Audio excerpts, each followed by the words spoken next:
জাপানে মুসলমানদের ইতিহাস যেখান থেকে রচিত হয়, চমৎকার একটি সেখানে পরিবেশ। ঠিক সেই জায়গায় এই মুহূর্তে আমি দাঁড়িয়ে রয়েছি। আপনারা দেখতে পাচ্ছেন দুটি বিল্ডিং, সুন্দর এবং চমৎকার দুটি বিল্ডিং।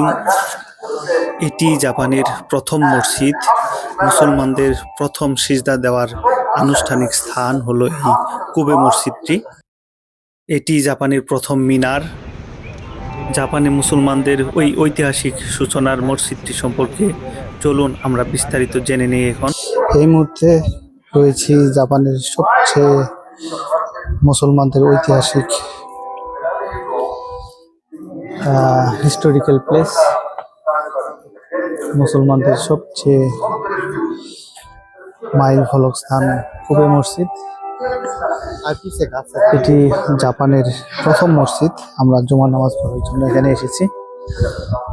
1935 সালে এই মসজিদটি প্রথম মুসলমানরা প্রতিষ্ঠা করে।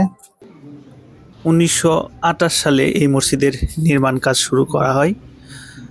1935 সালে ঠিক এই মসজিদের আনুষ্ঠানিকভাবে কার্যক্রম শুরু হয়, নামাজ পড়া শুরু হয়।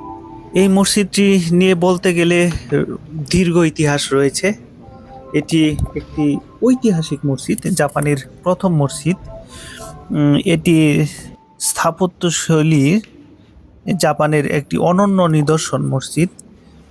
চেক স্থপতি জেন জোসেফ এই মসজিদের নকশা প্রস্তুত করেন। পরবর্তীতে জাপানে অবস্থানরত মুসলিম ব্যবসায়ীরাই মূলত এই মসজিদটি প্রতিষ্ঠার উদ্যোগ নেয় প্রথমে। 19 শতকের প্রথমেই এত চমৎকারভাবে এই মসজিদটি, এত শক্তভাবে এই মসজিদটি নির্মাণ করা হয়, যা এখন পর্যন্ত এটি আশ্চর্যজনক বলে মনে করা। মসজিদের আন্ডারগ্রাউন্ডেও রয়েছে নামাজের জায়গা, অর্থাৎ পুরো মসজিদটি এমনভাবে চমৎকারভাবে তৈরি করা হয়েছে যে দ্বিতীয় বিশ্বযুদ্ধের সময় কুবে নগরীর অধিকাংশ ভবন ধ্বংস করা হলেও এই মসজিদটি সেই সময় ঠাঁই দাঁড়িয়েছিল, যার ফলে পরবর্তীতে এই মসজিদটি বিল্ডিং, এটি দুটি বিল্ডিং জাপানের নৌবাহিনী দখল করে নেয়। সেখানে নৌবাহিনী আশ্রয় নিয়ে এখান থেকে তাদের যুদ্ধ পরিচালনা করে। নৌবাহিনী মসজিদটি দখল করে নেওয়ার পর মসজিদটিতে নামাজের কার্যক্রম বন্ধ করে দেওয়া হয়। দুঃখজনক ঘটনা এটি।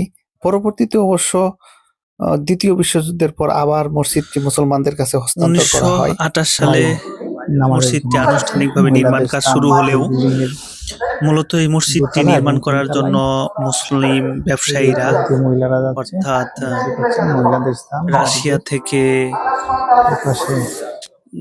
ইন্ডিয়ান ব্যবসায়ীরা এবং তুরস্কের ব্যবসায়ীরা এবং বিভিন্ন দেশের ব্যবসায়ীরা, এখানে মুসলিম ব্যবসায়ীরা মিলিত হয়ে তারা মসজিদটি প্রতিষ্ঠার জন্য উদ্যোগ নেয়। যদিও কয়েক দফায় তারা এই মসজিদ প্রতিষ্ঠার উদ্যোগ নিয়ে মিটিং করে বিভিন্ন পরিকল্পনা ধীরে ধীরে এগোতে থাকে। পরবর্তীতে 1928 সালে আনুষ্ঠানিকভাবে মসজিদের নির্মাণ কাজ জায়গা ক্রয় করে নির্মাণ কাজ শুরু করে। এর পরবর্তীতে পুরো মসজিদটি নির্মাণ কাজ শেষ হতে কয়েক বছর সময় লেগে যায়। 1935 সালে এই মসজিদটি আনুষ্ঠানিকভাবে জামাতের সাথে নামাজ আদায় শুরু করে। এর ফলশ্রুতিতে এখান থেকেই শুরু হয় জাপানের ইসলামের প্রথম নামাজ আদায়ের কেন্দ্র এবং ইসলামের দাওয়াতি কাজের কেন্দ্রভূমিতে পরিণত হয়, যার ফলশ্রুতিতে এই মসজিদের পাশেই ইসলামিক সেন্টার প্রতিষ্ঠা করা হয়। কোবে নগরীর যে মসজিদটির বিল্ডিংটি দেখতে পাচ্ছেন, এই পাশের বিল্ডিংটি, বাম পাশের যে বড় বিল্ডিংটি, এটি হলো ইসলামিক সেন্টার। এখানেও নামাজ পড়া হয়। এই যে ইসলামিক সেন্টার লেখা দেখতে পাচ্ছি, এই ইসলামিক সেন্টার থেকে মূলত জাপানে প্রথম দাওয়াতের কাজ শুরু হয়, ইসলাম প্রচার শুরু হয়, মহানবী সাল্লাল্লাহু আলাইহি সাল্লামের আদর্শ প্রচার শুরু হয়, যার ফলশ্রুতিতে বর্তমানে জাপানে প্রায় যে 3 লক্ষ মুসলমান রয়েছে, এর মধ্যে 10% জাপানিজ মুসলমানও রয়েছে। তারা ইসলামের সুমহান বাণীর প্রতি বাণীর শুনে তার এই বাণীর প্রতি আকৃষ্ট হয়ে তারা ইসলাম গ্রহণ করেছে এবং প্রতিনিয়ত জাপানে মুসলমানের সংখ্যা দিন দিন বৃদ্ধি পাচ্ছে। এই মুহূর্তে জাপানে প্রায় ৩ শতাধিক মসজিদ রয়েছে।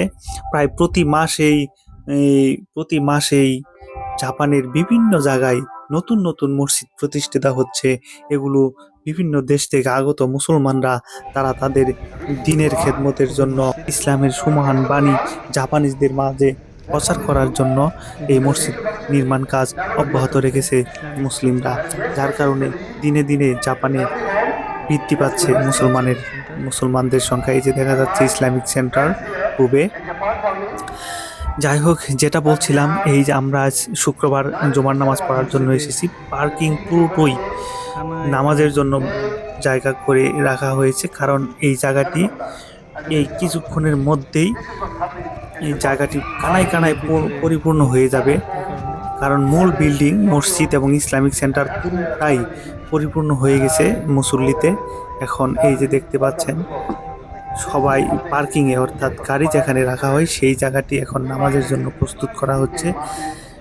এদিকে খুতবা চলছে, খুতবা শেষেই নামাজ শুরু হবে, পবিত্র জুমার দিন আজ।